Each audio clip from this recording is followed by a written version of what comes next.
Huwag ka na magbigay. Ba't kung ganyan lang din naman? Paiyak-iyak pa ako kanina. Tapos, ganyan lang din Ikaw na nga binibigyan. Andyan na yung kumpare ko. Kasi yung cellphone niyang nagahang na ipapaayos sana, ngayon, nawala, ninakaw na, nadukot sa kanya. Bibigyan ko siya ng bagong cellphone. No? Ito na yung ipapalit niya dun sa cellphone na nawala niya na nagahang. Bago to eh. Ayan na, ayan na. Ayan na, ayan. Papasok kayo sa jeep. Oy! So, surprisein ko siya. Ano pa lang, dalawa. Oh, nakuha mo yung cellphone mong nawalang nagahang, yung ipapayos mo sana.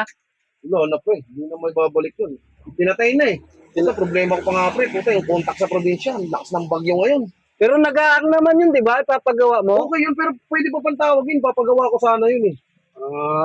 Ito pre, sorpresa ko sa'yo. Ito. Uy! Walang cellphone. Walang biruan ng ganyan, pre. Pre! Walang ganyang biruan. O sa'yo na nga to, para may kontak ka kasi gawa ng masamang panahon, baka nag-aalala na yung Pre, mahal yan, pre. Hindi, okay lang yun. Para may kontak ka. Wag kang iiyak. Di ba nawala yung cellphone mo? Oh, pre, iniisip mo. Iniisip ko din, pre, yung contact doon sa probinsya, pre. Talagang mabagyo ko yun dun eh. Ito nakapalit ng cellphone mong nagahang. Tingnan mo. Huwag ka lang umiyak. Tingnan mo muna. Tingnan mo muna. Hindi nga, pre, walang biro.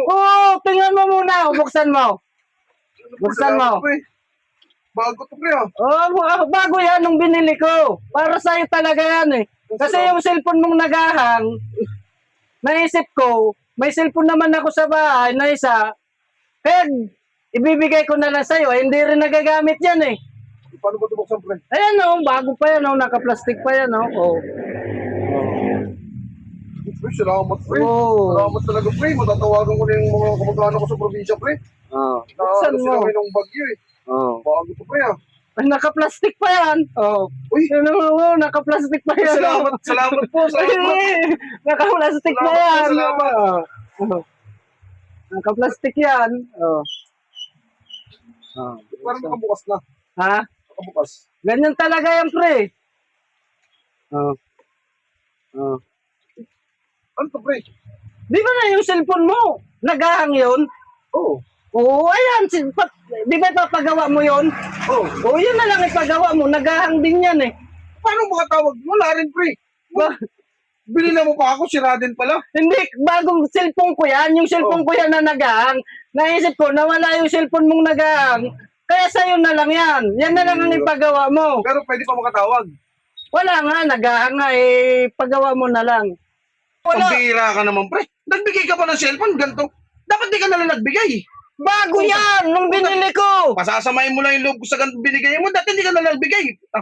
Anong gagawin ko dito? Kapalit nga yan ang cellphone mong nawala, di ba? Maigi pa yung nawala. Ito, ano to? Ganto lang to? Ganyan lang yan? Ay, kung ayaw mo, akin na lang. Talaga, huwag ka na magbigay. Ba't kung ganyan lang din naman? Paiyak-iyak pa ako kanina. Tapos, ganyan lang din Ikaw na nga binibigyan, ikaw pa mapili. So, hindi ko kailangan yan, pre, kung ganyan yan. Di ayaw mo, di sige, kung ayaw mo, sa iba ko na lang ibibigay to, kung ayaw mo. Paiyak-iyak na nga ako eh.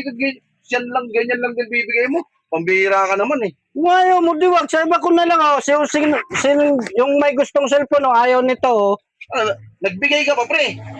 Natuloy na tayo magkaibigan. Ay, kung ayaw mo nito, di sa iba ko na lang ibibigay. Ibigay mo sa iba. Ang problema yun. Ayaw mo, masyado kang mapili.